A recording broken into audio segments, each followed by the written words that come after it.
How's your Russian there, Rooster? I almost took off looking at the clock. Rolling now. Like a little Ferrari. How many people get to fly a Russian airplane? Oh, that's fast. Between them, 10,300 hours logged in the air. Robert Reichert, Air Force test pilot, 10,000 hours. Mark Miller, wildlife filmmaker, 300 hours.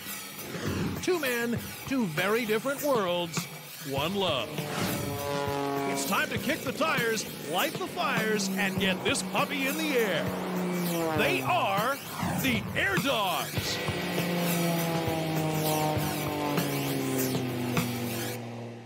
The smoke comes on the Yak.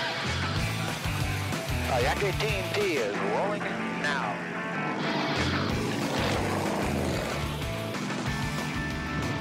Tumbling and rolling every which way around which direction. There goes Rob. If there's a first family of flight, this is it. What kind of G's is that? About 5? The Granleys. There's Dad, Bud, son Ross, and two other brothers, all retired military, all fly to the edges of the extreme. Right now. If you were to build your dream team, I guarantee you Bud would be on that list, Ross would be on that list. Turns out Rooster knows them pretty well. Right on. That was awesome. I enjoyed that. Hey, Rooster, how you doing? Good show. Thank you. Hey, Rossi. Yeah, great show, Dad. Good job. Yeah, we had good fun up there. It was a good time up there. If you want to learn to fly aerobatics in front of a crowd, Rooster says these are the guys to learn from. So you You couldn't do it on a glass roof, could you? I couldn't do it on the glass roof. Sometimes, like, I'm looking literally back up here, and I'm flying like this. I believe. You have a lead visual. Not only are they good pilots, but they're unique for another reason. Take a close look at what they fly. Old, bold Yaks, right off the post-Cold War Russian flight line. I'd seen a Yak before, and I said, I want to fly that airplane, and it's funny. Rooster said, well, the Granleys have Yaks. We'll call them up. Ross flies a Yak 18. An 18T. T, yeah. So what does that stand for? What is a T? Tank. Truck. And Bud flies a red-hot hot rod, the Yak 55. This is a really different airplane. High performance. I am in position. Put them together, and you got dueling Yaks. This is get sick, get scared kind of flying. Roger. Now, what Airdog wouldn't want to crack at one of these? See you scared? Oh, no. Somehow, Roosters managed to convince the Granleys to loan the boys their planes. It's a 6.5 at -3G airplane. How many people get to fly a Russian airplane? It's a chance to get cuddly with a couple of Russian beauties.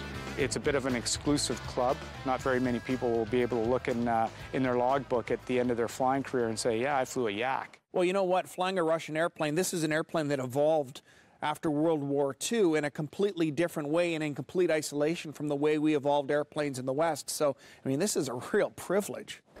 At least on the surface, the 4-seat Yak doesn't look all that different.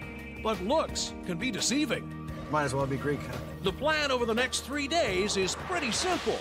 Give Mark some basic aerobatic training in a completely foreign airplane. The numbers are just numbers. And get Rooster solo in Bud's pride and joy, the Yak 55. I'm nervously excited, not to the point where I don't want to do it. I know that I have, you know, the background that at least prepares me to carry it out safely. But it's always nice to have a little reassuring nudge from a guy like Bud and Ross, because they've been at it for so long. Sounds simple enough, right? Well, not so fast. Things rarely come easy for the Airdogs. I think the staples of their instruction is fear, sarcasm, and ridicule, so you better be ready for it. You might come out crying. I'm used to it. Yeah. First off, the Yak 18, which is only a trainer, is much bigger than anything Mark has ever flown before. I think that's an interesting thing. This one piece will make 52 layers. Watch on mobile devices or the big screen. All for free. No subscription required. This airplane has almost triple the power of what I'm used to flying. The second problem the Airdogs have to deal with, basic instrumentation. All the dials, all the controls are all in Russian. And our Airdogs? Well, we all know they can barely speak English. Kilometers an hour, I'm used to knots or miles an hour. You know, height is in meters, I'm not accustomed to that. And, you know, the RPM is in percentage, which is different. And finally, there's a third issue. That Yak 55 has only one seat. That means Rooster's flying solo without a net. As for our insurance, well, the company's told us we're on our own, wrecked the plane, the boys are on the hook for the full amount. If Rooster screws it up, I'm going to lose my house and my wife. So I have to say I'm a little nervous. The Airdogs have decided they need a little exotic spice in their lives, so they've gone behind the Iron Curtain, dug up a couple of Cold War relics. A Yak 18 and a Yak 55. Two legendary but virtually unknown aerobatic planes. The 55 is light and strong, extremely agile, powerful, a real performer. The 18? We'd have the kids in there doing 250 miles an hour. You could call it a sleeper. Kind of thing you might pull up next to at a light and get a nasty surprise. That would put the kids on the floor. The versatile Yak 18 was used to train pilots, many on their way to Russian airlines. Today, it'll be used to give Mark his first lessons in aerobatics. Well, basically, aerobatics, from what I understand, is really going to push the limits of my airmanship. And if I can understand what's happening to the airplane in these unusual attitudes, apparently that's going to make me a better pilot. The planes are owned by the Granleys, a father and son aerobatic team known around the world. Rooster's been invited to fly the Yak 55, a plane at the other end of the spectrum from the 18. If you look back, you see there's only one seat in it, so the first flight's the solo flight. Now, most airplanes will have at least 2 seats, so a new pilot can get some training before going solo. So I've got to know everything. Once I fire it up and get in the air, I've got to get it on the ground somehow, and I've got to fly it successfully. So as far as handling it in the air, I'm not too concerned about that. I think an airplane is an airplane is an airplane once it's in the air, but each of them brings a different personality to the game. Now, the Yaks are very different from each other. One's a tricycle gear, the other a tail dragger. But they do share a few things in common. They're both gauged in Russian, and Everything's metric. if the boys can figure out which gauge is which, they'll need to do some mental math while still flying. Take a half of this and add a few knots, and that's about where we're at. Say 250 would be about 125. Okay. You'll go from 1 and 2 to 2, back to 1 and 2. Mark will have Ross at his side for the entire flight, so he won't really be able to get into too much trouble. He'll always have some help. But Rooster, well, he's on his own in the single-seater. And our insurance company's told us they won't cover us if Rooster drills a hole. He better not pile this thing up. But before Rooster's allowed to fly the 55, Bud and Ross decide he needs to go fly the Yak 18. The Yak 18 is a 4-seater. We can use 2 of those seats to go up with one of the Granleys, and specifically Bud in this case. Basically, I expect you to do all the flying. We don't have a linguist here, and nobody's going to be over my shoulder, so everything I learn with Bud, I'm going to take with me into this airplane and probably have a few notes to help me out while the flight goes on. Steep turns, stalls, just standard check stuff. And sort of like you're breaking a Bronco, so you know what the airplane feels like, and we're going to pull it until it stalls and fly it into the stall and just sort of, you know, wrestle the airplane, then you'll get confidence in how good the airplane actually handles. Well, basically a stall, there's not enough air going over the wing, so the wing isn't flying anymore. The airplane is falling out of the air, so Rooster needs to recognize what a stall is and what it feels like before he's actually alone in the 55. No, you're going to turn right, so go ahead and give it full right rudder when you're ready. If Rooster passes his flight test in the 18 with Bud at his side, well, they might just toss him the keys to the red-hot hot rod. Roll, full power. Well, if I screw up flying with the Yak 18, I probably don't deserve to be flying the Yak 55. How's your Russian there, Rooster? My Russian's coming along very rapidly. I almost took off looking at the clock. flies nice. It's got good, like a lot of speed though. I mean, it picks up fast. Yeah. But not a lot of rudder required on the takeoff, I didn't think. Just a little bit to just correct it just slightly. Yeah. Rooster won't be pulling any aerobatics in the 18. He'll wait till he goes on his own. This is just meant to get Rooster comfortable with engine management. What do you want to see next? You're doing good. We're not there to aerobatics. That's about all we can do up here. When he's in the 55, remember there'll be no one to help him read and interpret the gauges. Bud's not crying. Well, it looks like it's the 55, I think. They'll probably have a meeting. Ultimately, at the end of the day, are you going to let him fly your airplane? He's got her. He's got her. You think? He's got her. You bet. The Airdogs are working a lot harder than they have in a long time. It's like going back to school and learning to fly and read all over again. Rooster is a test pilot, and I mean, he makes the point that the more airplanes you fly, the more different airplanes you fly, the more they're all the same. Well, this will be my first real taste of that. This is sort of, for me, way, way outside the box. Bud and Ross Granley have been kind enough to loan the boys their airplanes. Nice job. A couple of Russian Yaks. Super strong and agile. Some of the best aerobatic aircraft ever built. You're flipping it, eh? 416 Romeo Golf, half-mile back for the full stop runway 25. Rooster's just finished up his flight in the Yak 18, a 4-seat trainer with the same power plant as the single-seat Yak. Some valuable lessons learned in terms of the actual aircraft handling, instrument recognition, and how to make that conversion. Up next for Rooster is his solo in Bud's 55. And I'm looking forward to that. A single-seater that'll require Rooster to solo in an aircraft he's never ever flown in before. Not to mention the gauges, well, they're all in Russian. Tonight there's going to be a little thinking going on. I'll write down some notes and go in there with a roosterized checklist that I can take with me and ensure that I don't miss anything. Are you guys real-life characters, or do you have a... We're real-life characters. I mean, we are characters. Rooster is really Rooster. Rooster is really Rooster. Right. And he's really like that. He's not actually acting. His flight won't happen until tomorrow.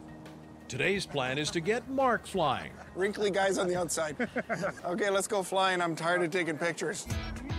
The Yak 18 was built to train Russian pilots, so it's a big, strong, burly airplane. They're amazing in bulletproof. These things are so tough, and you'll find out. It's good for 6.4 and minus 3.2 G. So it should be able to withstand even the most junior Airdog.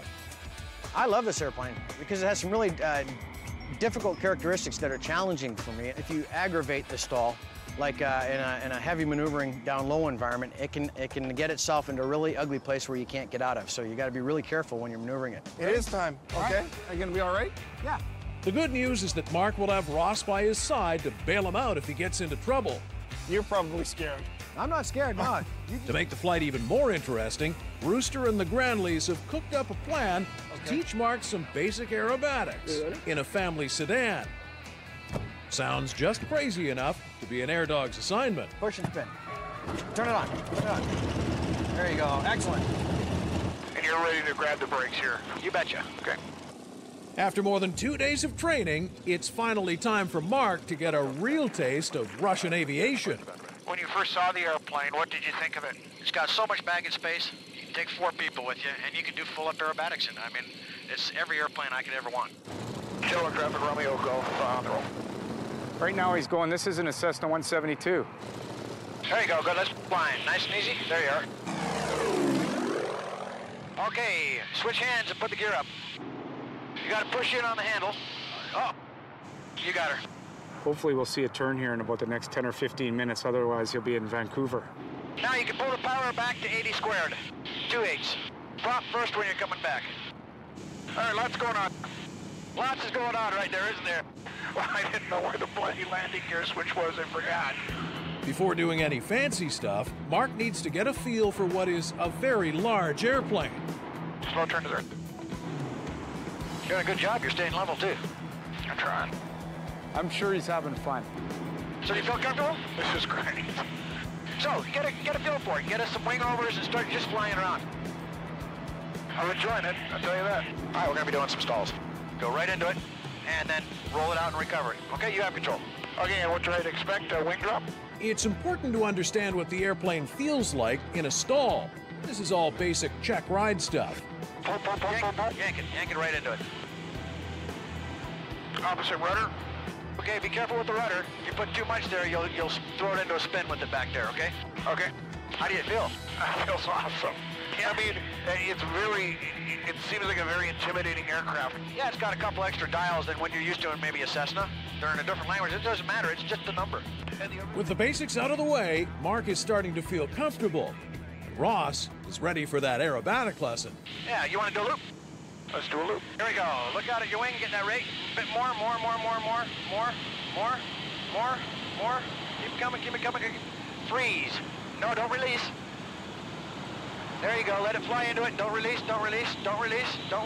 Hold on to it. There you go. Okay, I'm not sure I know what freeze means. Maybe that's what freeze your stick position. I mean, hold it. Okay. There you go. That's a nice pull. Keep that pull coming. Keep it coming. Excellent. Keep it coming. Freeze. Don't relax. There's very nice. Excellent. Start relaxing. After more than an hour in the air, Mark is almost finished. But this Airdog isn't done yet. Let's set up and see if we can get this thing on the ground. Okay. Coming in, the big, heavy yak starts to sink. With Mark just 6 feet off the runway, this has the makings of a hard landing. Power. There you go. But at the last second, our Airdog pulls it out of the fire and gets it on the ground without smacking the yak. Hope I didn't break the airplane there. No, it wasn't bad, but it could have been, but you did add the power. Woo! It's a flight Mark won't soon forget. I'm sweating like Nixon, but it was good. I didn't wreck his airplane. You just walked away from it. It's a good landing. Yeah, did I bend anything? You didn't bend anything, you know? You haven't looked yet. Mark's happy, but he'll be a lot happier once Rooster gets his flight out of the way. It was a great flight. All right, so it's your turn tomorrow, buddy. Yeah, well.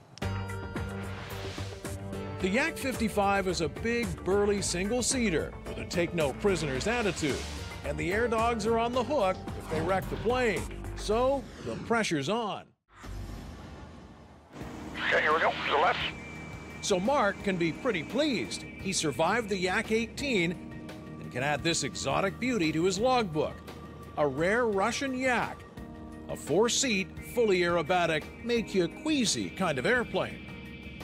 Yeah, it was entertaining, though. It was fun. But now the real work begins. Rooster's up. The ultimate goal is to fly the Yak 55. But there's one big difference here. Rooster's dream plane has only 1 seat. So unlike Mark, he won't have a Granley by his side to bail him out if he screws up. That doesn't necessarily seem fair to me. The pressure's on. The last thing Rooster wants to do is wreck an amazing plane. The gear is titanium, very springy. Now, the Airdogs have been told they're on the hook for the airplane if Rooster piles up. It's a chunk of change the boys don't want to spend. Because it's only got 1 seat, the insurance company won't cover a solo ride. You can never, ever fully brief an airplane that only has 1 seat in it. It's just, there's no simulator for that.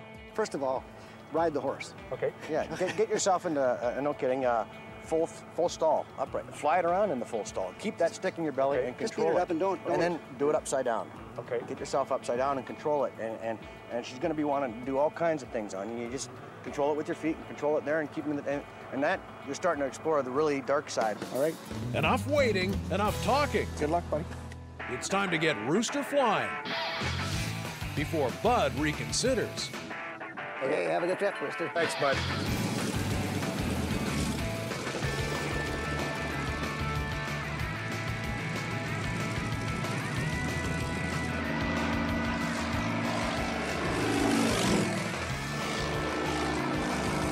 Now, Mark and Bud won't be far behind Rooster. They'll fly chase in the Yak 18, just in case Rooster has any issues. There's no turning back now. Not now. Remember, this is an airplane still very much Russian. Its gauges, its personality. And an aileron roll to the left. Oh, that's fast. I thought he said no aerobats. Without a doubt, Rooster is flying well. Visibility straight in this airplane. Bud is pleased, but he's always pretty relaxed. Just gonna get a little bit of an inverted flight on to Bud. Is 230K good for that? Yeah, anything is good. Anything over 150. Rolling now. Rooster's loving the chance to feel out the Russian beauty. A little bit of right rudder required over the top. Rolls and basic stuff are pretty easy in the 55. Rooster decides it's time to push the limits a bit. Nose is high, here we go. So much for taking it easy. Watch this one. Rooster's just decided to stuff the airplane, causing it to tumble through the air. Right now, it's not flying. Hey, Rooster, my ticker can't take that. It's a fun airplane to fly.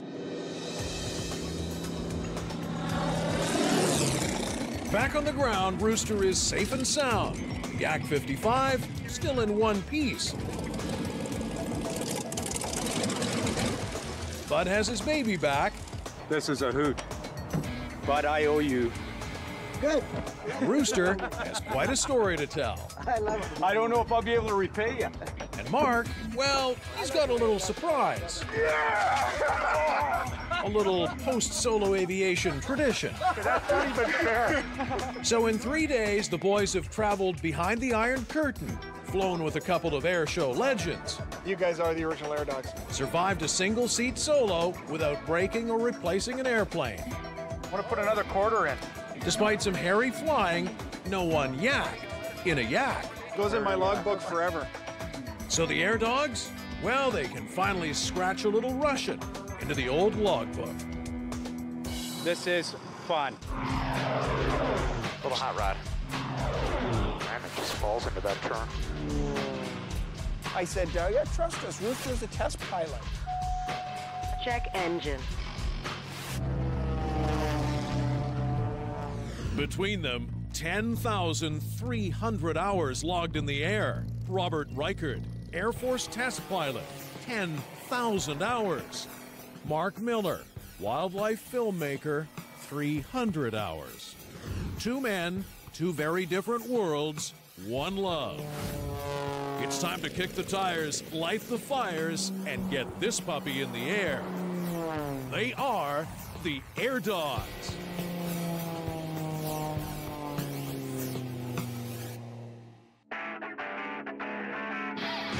Now, to be an Airdog, you've got to be determined. Yeah! The mission is to sniff out the ultimate in aviation. And the boys are, well, they're getting pretty good at it. I did it! Not to mention, they're getting good at talking their way into some pretty cool airplanes. But this weekend, well, it may be their ultimate test. They've headed for Oregon. The plan is to talk their way into the ultimate in personal transport.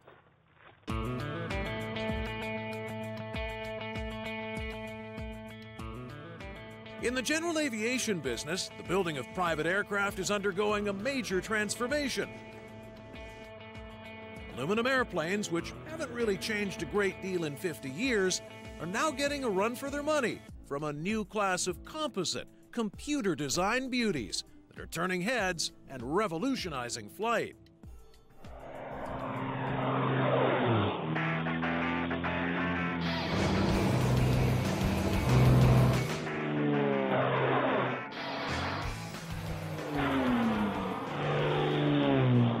If there's a ground zero for composites and cutting edge, it's Central Oregon, home of two of the best, Lancair and Columbia. Rooster and Mark have showed up, hoping to talk the two factories into loaning the Airdogs a couple of planes. But at $500,000 plus a copy for these, the boys are going to have to do some fast talking if they're going to do any fast flying.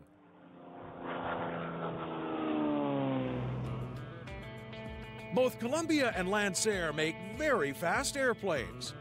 Slippery's the term most often associated with these. To many people in aviation right now, this is the future. And the boys, they want to crack at it.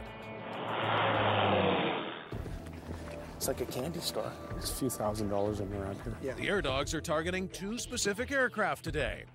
The Columbia 400, A $500,000 four-seat piston-powered turbocharged beauty with a glass cockpit right out of the future and an interior to rival any European sports car.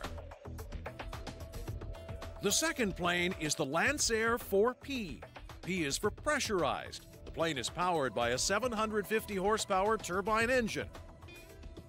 Basically, it's a jet with a prop, capable of operating above 40,000 feet. Not bad for a four-seater. Did we mention it's a kit plane? There's a big wow, you know, everybody's like, holy cow, you know, this is impressive, and it is impressive. Hey, first stop is Lancair, where we meet up with Peter Zaccanino, the company's check pilot. Yeah. This is Rooster. Hey, Rooster, Pete Zaccanino. Nice to meet you. If we're gonna fly the 4P, we're gonna need to impress Pete. He'll decide who flies and who doesn't. How about the heat off the stacks? You have to...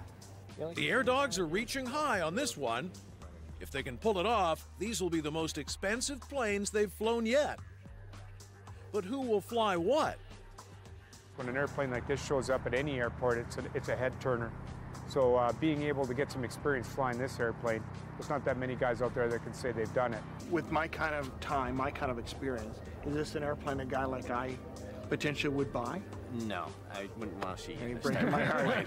Okay, why? Like, I mean, why? I mean, it looks like an airplane. It's got big prop in the front, lots of power. Why wouldn't I fly something like that? Well, we want to see people that have more experience in aircraft, in high-performance airplanes. If you don't have that type of experience, you have to get it.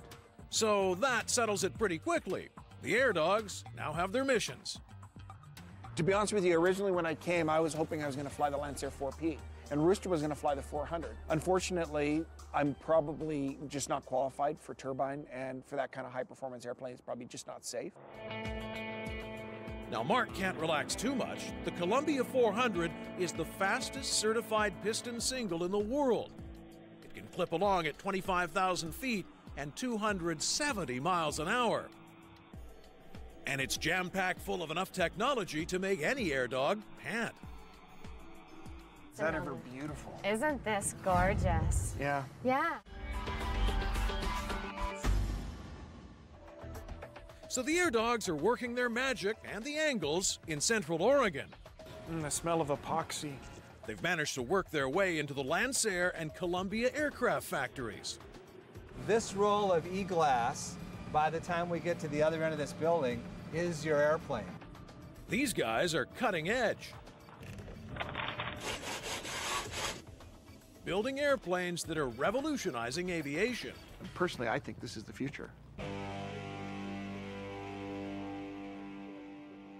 Mark had hoped to fly the Lancair 4P, a 750 horsepower beauty, turbine-powered, built from a kit. Well, I'll tell you, I'd sure love to fly it someday. You're a lucky guy. But Mark's not really losing out. He'll fly the Columbia 400, currently the world's fastest certified piston single. Probably worth more than he's earned in his entire lifetime up until this point. They've promised him a nice, shiny new plane, fresh off the factory floor. You've got flaps out. But before Mark can fly, there's work to do and learning to be done. And we set a pitch attitude, so it's more like landing a larger jet, if you've done that. Yeah. Okay. Both airplanes are made from high-tech graphite composites, making them light, sleek, and very strong. Do I have to be worried about the wing or anything like that? Is it fairly strong? It is extremely strong. Actually, we could have you walk all the way out there for structural reasons. Really? Lift up on it just a little. Now, while the Lancair 4P is a kit plane, it's not the kind of thing that you just slap together. Pulling it out.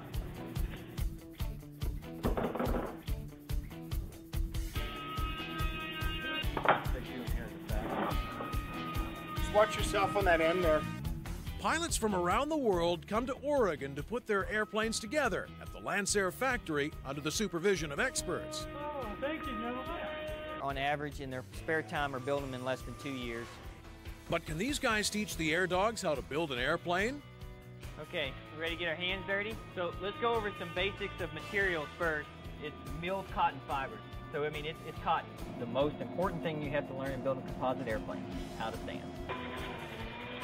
You got to do this for everything that you bond? Well, You do. I definitely like flying them better than building them, I'll tell you that. We're actually going to just take some super glue and we'll just glue it together, and that'll give us a place to go ahead and do some bonds. Airplane's going 300 miles an hour, made out of super glue. You have your own glue at Lancair? We do. And ultimately, what is this? So this is epoxy resin. Do you have to make sure that's really mixed up evenly? Yes, so that's what we're looking for. It's a nice consistency. The bottom line is he's trying to show us how to build a piece with strength and what happens if you don't do it right. So we'll take this, smash this in here. Okay.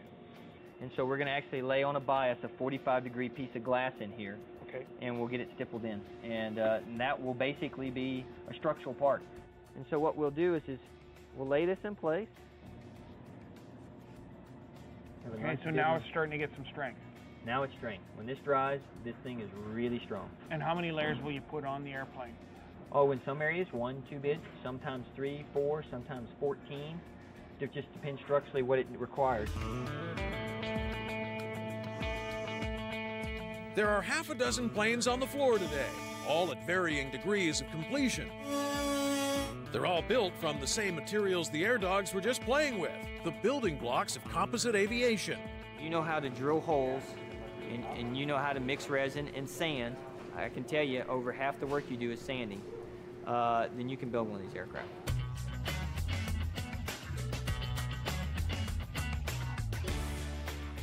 Now, before Rooster flies, he needs to understand what'll make this bird tick. As a test pilot, Rooster's flown a lot of stuff, but never anything like this. This is 750 horsepower. The Lancair and the Columbia look similar, and they share similar DNA. But make no mistake, these are two very, very different airplanes. Like, I look at this wing, looks like a couple of steak knives to me. Right. There's like really not much there. And compared to a bread knife on the Columbia. Yeah, a big butter knife like that. Let's measure this thing without scratching it. Columbia's larger wing creates more lift and allows the airplane to fly slower. That's great during landings. The trade-off? That bigger wing creates more drag, so it can't fly as fast as the 4P. We also want to have a fast airplane with a low stall speed, 61 knots clean. So in order to get to both ends of that spectrum, you have to have a wing that's a little bit more dual purpose than that thin wing on the 4P.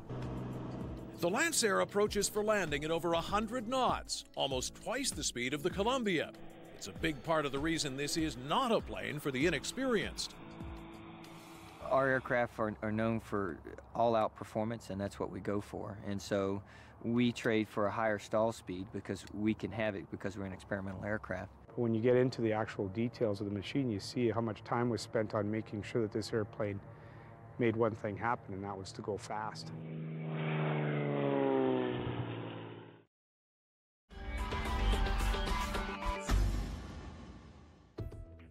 Well, the Airdogs have found their dream planes, two composite beauties built in Oregon. One's a kit, one is fully certified. We got it. It's okay.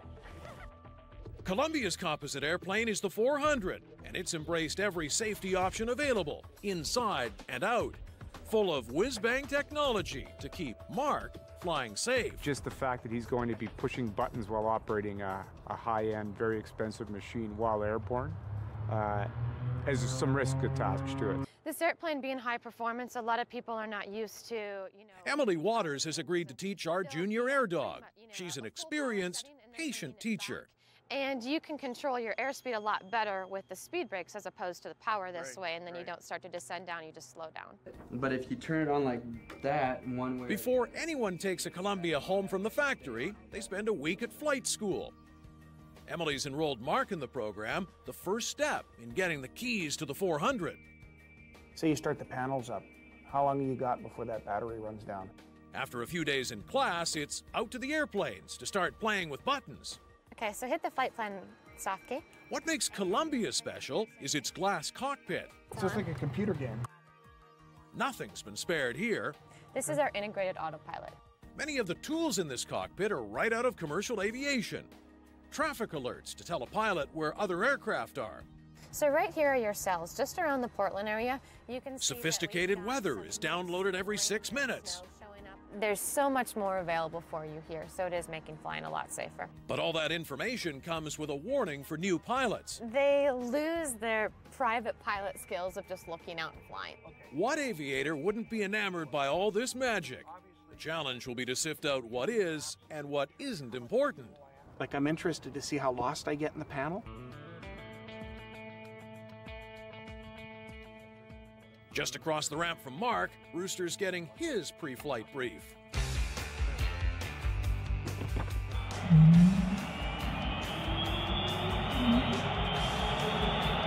Okay, we're clear on the right, straight ahead and left. And 0 Echo Romeo's rolling runway 34. Bring the nose up. There's 90 knots.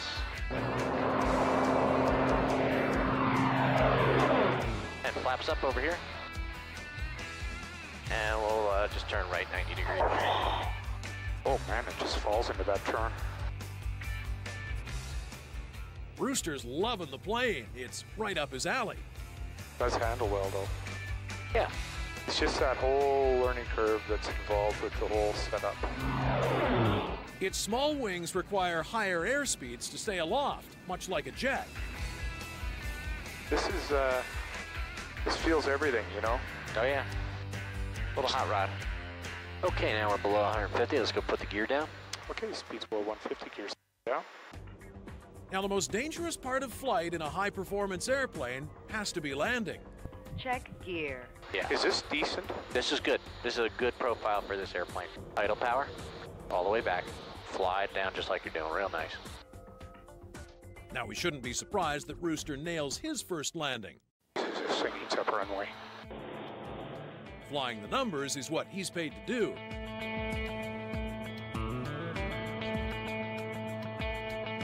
Now he just needs to come up with $750,000 so he can fly the numbers more often in the 4P. All right. Nice job. It was fun. Congratulations. Yeah, Welcome to the Lancair world.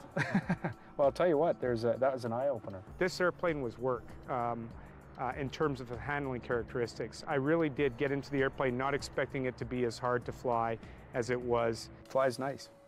It's just, but you have to be very mindful of it. It's not for beginners.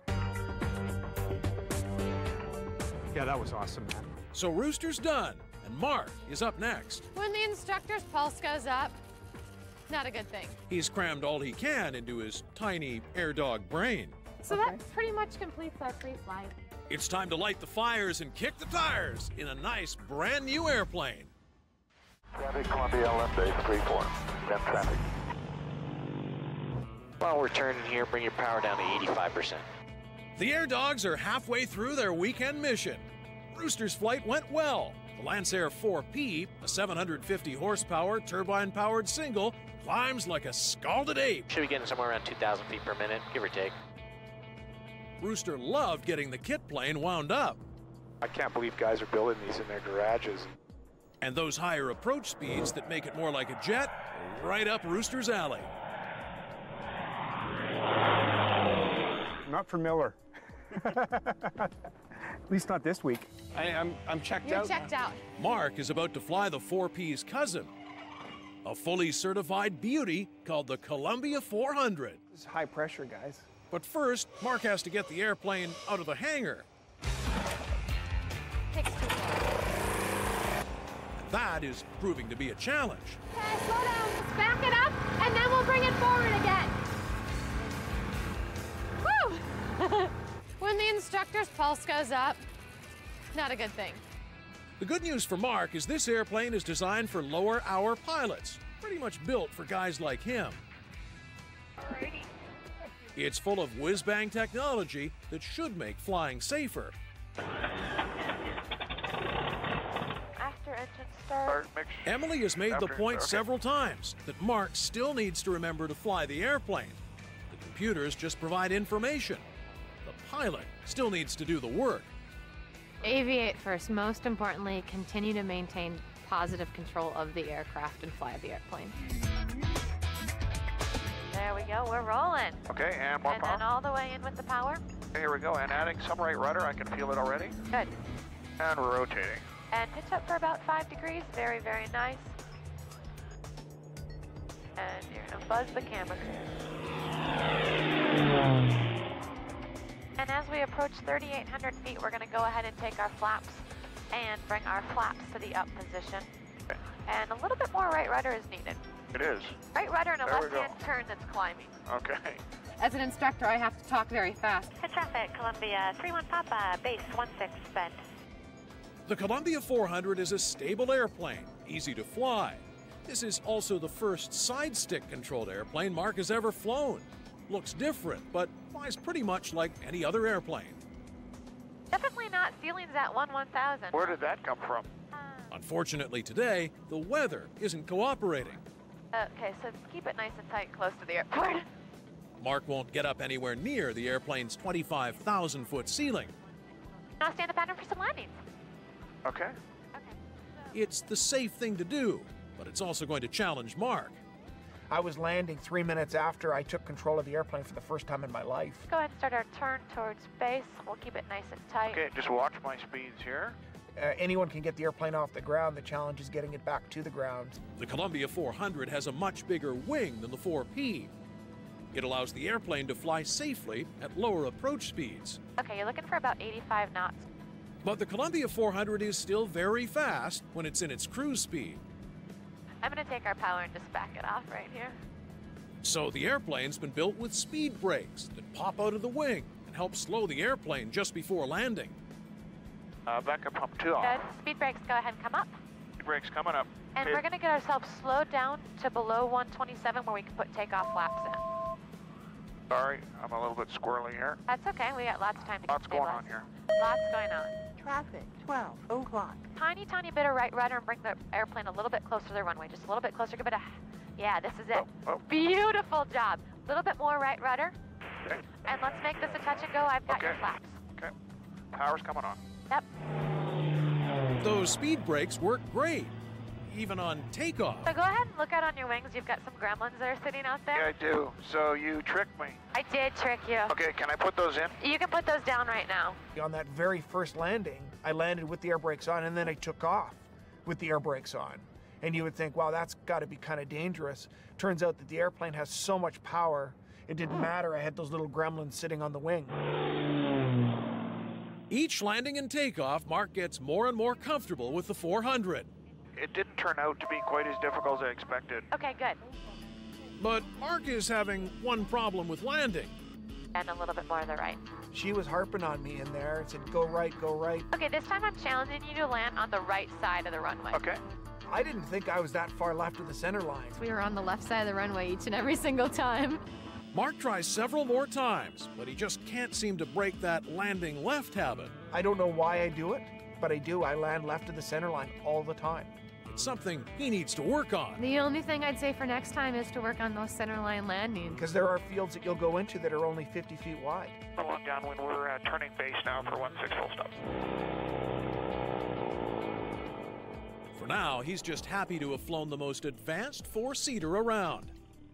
Honest assessment, I would rate you in the top 5 pilots that I've flown with for this airplane for the first time flying it. Oh, wow, that's good.